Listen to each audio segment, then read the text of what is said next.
সেটা অসাধারণ রেসিপি নিয়ে চলে এসেছি, ম্যাঙ্গো রাইস ইডলি। তো রেসিপিটা খুবই দারুণ হতে চলেছে আর খেতে কিন্তু দারুণই হবে। তো চলে দেখে নেওয়া যাক রেসিপিটি।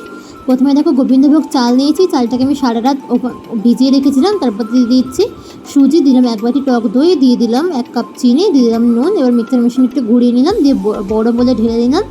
ঠিক আছে, দেখো আমি আম কেটে নিচ্ছি।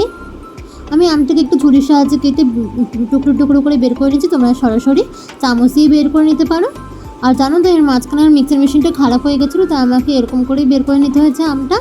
এখানে কিন্তু আমি আমের পুরো অংশটাই ব্যবহার করেছি।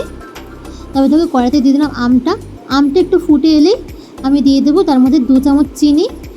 আর বেশি চিনি দেওয়া দরকার নেই, কারণ আম অলরেডি মিষ্টি হয়। এবার আমি দিয়ে দিচ্ছি দুধ। আমি কিন্তু আলাদা করে ছানা কাটাইনি, এর মধ্যে দিতেই ছানা হয়ে গেছে। ছানা কাটানো আমাদের কিন্তু ছানা কাটানোর দরকার ছিলই, তাই আলাদা করে ছানা কাটানোর দরকার হবে না, তোমরা এর মধ্যেই দিয়ে দেবে। দেখো ভালো করে মিশিয়ে নিয়েছি। এবার দেখো বাটিতে আমি ঘি লাগিয়ে নিচ্ছি। তোমরা চাইলে তেল বা বাটারও ব্রাশ করে নিতে পারো। ওইদিকে দেখো ব্যাটারটাতে আমি দিয়ে দিলাম বেকিং সোডা, দিয়ে আবারও মিক্স করে নিলাম।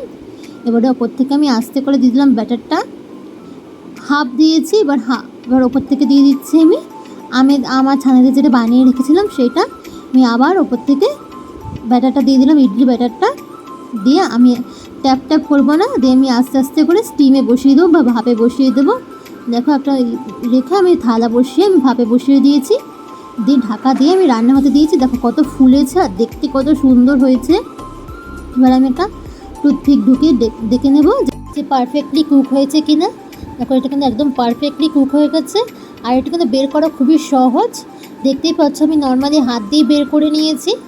আর পেটুক বাঙালি রান্নাঘর, শরীফার রান্নাঘর, শিখা হাবিস থেকে আমাকে রোজ কমেন্ট করে এবং আমাকে অনেক শুভকামনাও দেয়।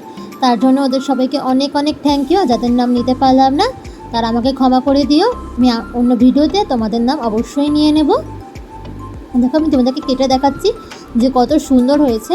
এটা কিন্তু বাচ্চাদের তোমরা স্কুল টিফিনেও করে দিতে পারো। দেখো ভিতরে আমটা দেখো কত সুন্দর লাগছে। এই বাইরে যে সুজি আর রাইসের মিক্সারটা আছে না, সেটাও কিন্তু খেতে কিন্তু দারুণই হয়েছে। তোমরা আম ছাড়াও সুজি আর রাইসের মিক্সারটা খেতে পারো, খুবই সুন্দর। তো চলো বাড়িতে চটপট করে ট্রাই করে নাও। আর আমাদের ফ্যামিলি কিন্তু 430 জনের ফ্যামিলি হয়ে গেছে। তোমরা আরও বেশি বেশি করে সাবস্ক্রাইব করে দাও, যাতে আমি আরও উপরে উঠতে পারি। লাইক কমেন্ট তো অবশ্যই করবে, তোমাদের একটা লাইক কমেন্ট আমাদের নতুন নতুন ভিডিও বানাতে আগ্রহী করে তোলে। এরপরে আমি তো আর একটা করেছিলাম, তোমাদের আর একটাও দেখাচ্ছি। ওখানে বেশি করে আমের ইয়েটা দিয়েছিলাম আমি। দেখো এটা ভেঙে দেখাচ্ছি আমি, দেখতেই পাচ্ছ কত সুন্দর হয়েছে। তো ভিডিওটা পুরো দেখার জন্য please like comment subscribe. Video দেখো, থ্যাঙ্কস ফর ওয়াচিং। সবাই এত সুন্দর আপনাদের থেকো।